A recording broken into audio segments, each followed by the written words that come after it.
Morning, good afternoon, good evening, YouTubers. This is Jerry Dime with How to Get Out of Babylon. Don't get to library very often. I'm in a little the quiet room. It's where you go when you are in the flat Earth movement. They put you in the quiet room. Now, anyway, all right. I want to make a quick video and try to get it uploaded here. So. Point is, I put a lot of things together, and other people do too, I know. But one thing I have been trying to get out there is in regard to Antarctica. Antarctica is, look at Wikipedia, average altitude 10,000 feet, very high. On a color-coded topo map, it barely even registers.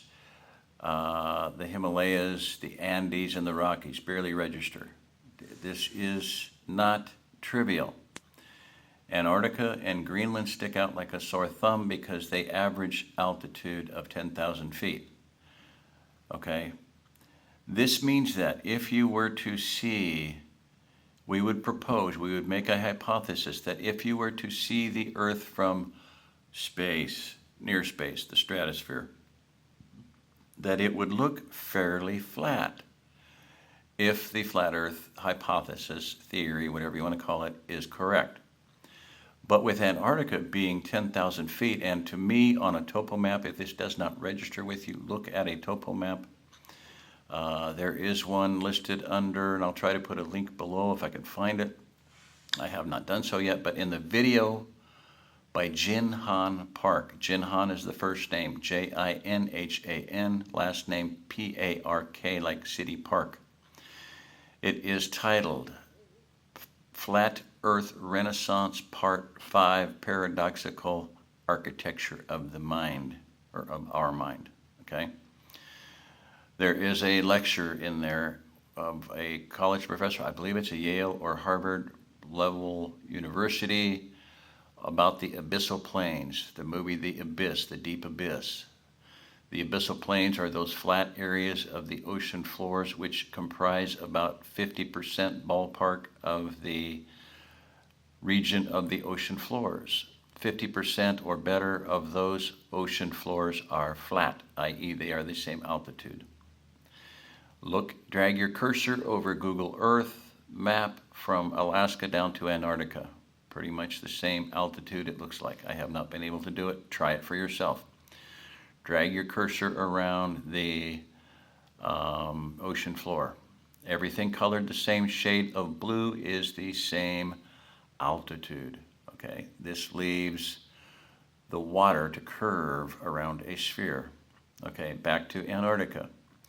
Antarctica is bright red. Greenland is bright red. The Himalayas, even though they have high peaks, and the Rockies, even though they have high peaks, and the Andes, even though they have high peaks, barely register on the map in the color, okay?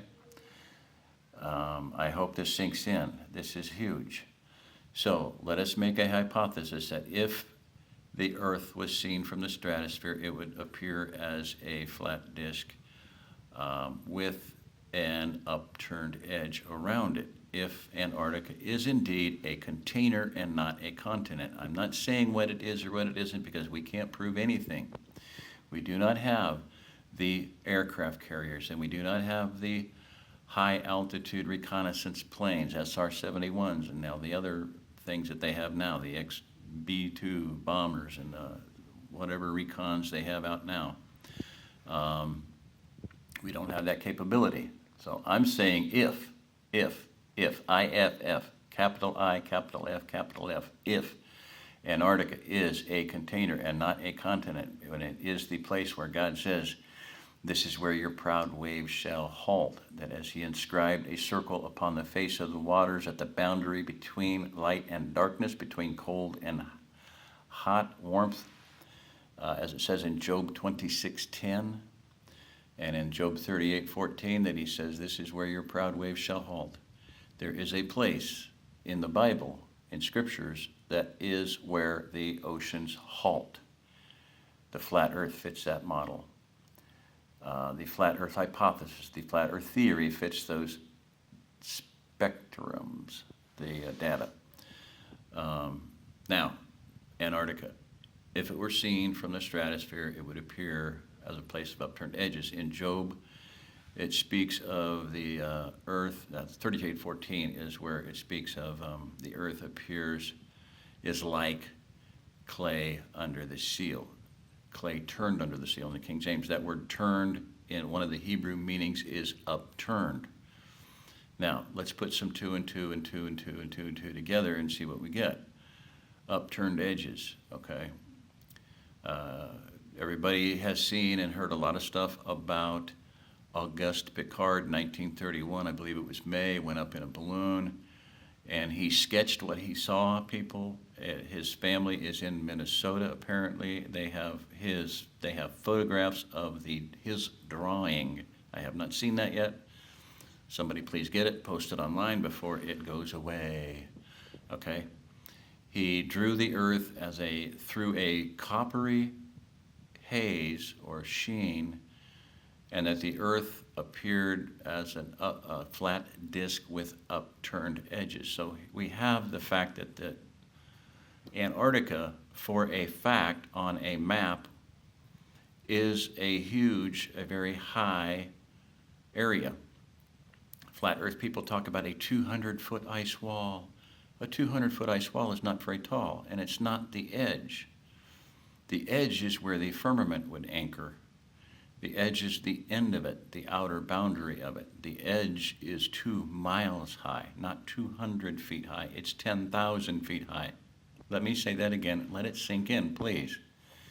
It is 2 miles high. It is 10,000 feet high. It is not 200 feet. And from high altitude, it would look like upturned edges, okay? Look at a picture of a seal, a blob of clay or wax under a seal. That wax or the clay oozes out the sides, and it forms an upturned edge. In the Hebrew, in Job 38:14, it says turned, which means upturned edges. Auguste Piccard, of course, his twin brother was named Jean, and Gene Roddenberry named Jean-Luc Picard of the USS Enterprise Star Trek character after Auguste and Jean Piccard. We're finding out about all this. This guy's become world famous suddenly after 85 years. 85 years. Okay? So put 2 and 2 and 2 together. That makes 6. Add another 2, it's 8. Okay? Upturned edge in the Hebrew. Auguste Piccard used the exact phraseology, upturned edge, 1931. On a topo map, it would appear as an upturned edge if Antarctica is a container, not a continent, okay? I'm prefacing that. Look at the map. Jinhan Park will put a link for it. Paradoxical Architecture of Our Mind, Flat Earth Renaissance number 5. Look at that map. Let it sink in. This is huge. If Auguste Piccard was right and he did get high enough or the air was clear enough, this was BC, 1931 BC, remember. Not AD, BC, before chemicals. AD, yes, Anno Domini, but BC, before chemtrails, okay? That was before the air was polluted massively with tons upon tons upon tons of barium and aluminum fuzzing the atmosphere out. The air was clear and the sky was blue. Water is blue, but another thing that's blue is sapphire. And if you read Ezekiel 1 and many other passages in Scripture, you find out that the 10 Commandments were taken from the throne of God, the tablets of stone, possibly from pavement. I'm not going to go into the detail. Look it up for yourself. Plenty of information on it. Sapphire is a deep blue. And the pavement of heaven is of smooth glass. And the firmament is glass, supposedly. So there's a lot of things that are coming together there. Why is the sky blue, Daddy? Well, good question, Junior. Do some research on that and find out. It may not just be the color of water. It may be sapphire. So, all right. air conditioning's on, my voice is going. This is already long enough. I want to get it posted. This is Jerry Dime with How to Get Out of Babylon. If you're listening to this, you are the remnant. Watch some of my other videos. Like, subscribe, listen to me. There's a lot of serious stuff going to be going down here before long. And you need to know where to go. If you're in the continental United States, you need to know where a safe place is.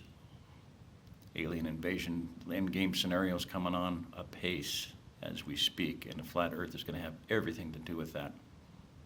God bless. Yahweh bless. Good night.